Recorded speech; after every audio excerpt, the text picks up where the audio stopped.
इस वक्त की बड़ी खबर, इस समय आप स्क्रीन पर देख रहे हैं। प्रधानमंत्री मोदी कल सुबह 10 बजे देश को संबोधित करेंगे। Prime minister will address the nation eight 10 AM on 14 April 2020। PMO India का ट्वीट इस वक्त आपके स्क्रीन पर। मेरे सहयोगी रविंद्र का एक बार फिर से रुख करेंगे। रविंद्र, अभी थोड़ी देर पहले, कुछ मिनटों पहले आपने कहा कि आज नहीं संबोधित करेंगे, कल करेंगे, और देखिए इसी बीच पीएमओ इंडिया का ये ट्वीट, कल सुबह 10 बजे राष्ट्र को संबोधित करेंगे प्रधानमंत्री नरेंद्र मोदी। बिल्कुल, देखिए देश को जब संबोधन होता है और खासकर बड़े मौके पर बड़ा ऐलान करते प्रधानमंत्री तो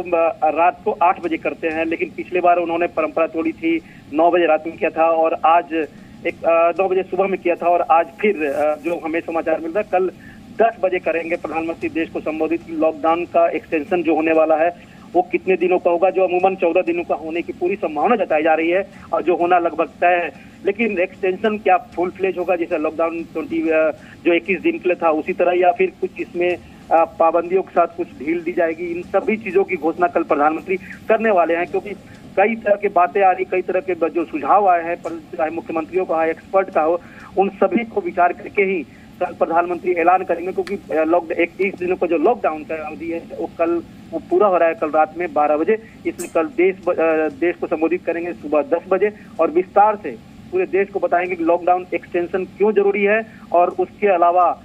हम देश में जो बाकी प्रक्रिया है उसके लिए सरकार क्या कर रही है। सुझाव देश का रहा है उस पर भी अमल कर रहे हैं, एक्सपर्ट का सुझाव है उससे भी अमल करेंगे सरकार, और जो मुख्यमंत्रियों की सलाह है उस पर भी अमल करेगी। यानी विस्तार से कल प्रधानमंत्री एक बार फिर राष्ट्र को संबोधित करेंगे लॉकडाउन आगे बढ़ाने के लिए, कोरोना वायरस की लड़ाई में देश को साथ लेने के लिए। रविंद्र, कौन कौन से कंसर्न्स रहेंगे जिन्हें एड्रेस करने की कोशिश प्रधानमंत्री अपने इस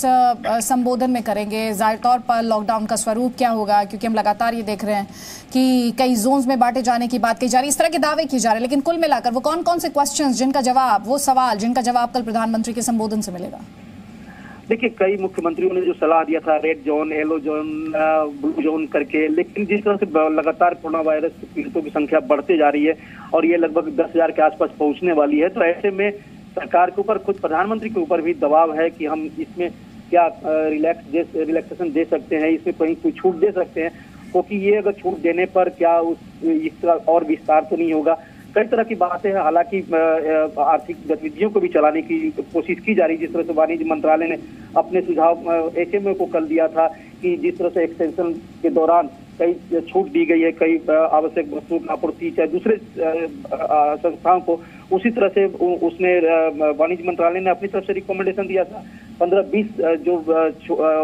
गतिविधियां हैं उसमें छूट देने के लिए, लेकिन केवल सुझाव था, उस पर अमल होता है या नहीं होता है ये सब कुछ प्रधानमंत्री कल जब विस्तार से देश को संबोधित करेंगे तो तय होगा। खासकर कृषि को लेकर, क्योंकि किसानों की कटाई अगर हो रही है, कटाई में समस्या है, उसके कटाई होने के बाद फसल कहाँ जाएंगे वो सब कुछ समस्या है, तो घर से और गांव से, खेती से निकल कर फसल आखिर मंडियों में जाएगी तो किस तरह से जाएगी, कई तरह की बातें हैं जो देशव्यापी स्तर पर असर पड़ेगा, उसकी घोषणा कल प्रधानमंत्री करेंगे। खासकर किसानों के लिए, मजदूरों के लिए ये घोषणा काफी इंपॉर्टेंट होगा इंडस्ट्री के अलावा।